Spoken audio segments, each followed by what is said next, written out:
itulah zikir kita di hadapan Allah Subhanahu wa taala. Sampai dengan detik Jumat ini, berapa banyak aset yang telah Allah titipkan kepada kita digunakan untuk zikir kepada Allah Subhanahu wa taala.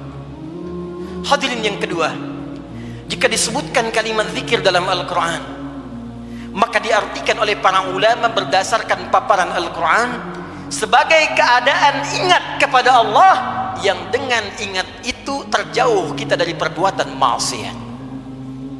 Pertama, terdorong kita mengumpulkan amal saleh. Yang kedua, terjauh kita dari perbuatan maksiat. Zikir, keadaan ingat kepada Allah Subhanahu wa taala.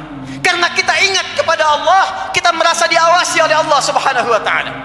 Kita merasa dilihat oleh Allah, kita merasa didengar oleh Allah. Karena itu orang yang merasa dilihat oleh Allah, maka mustahil ia bisa berbuat maksiat dalam kehidupannya. Keluar dari masjid mustahil tertukar sandal, karena ketika ia akan gunakan, ia merasa dilihat oleh Allah Subhanahu wa taala.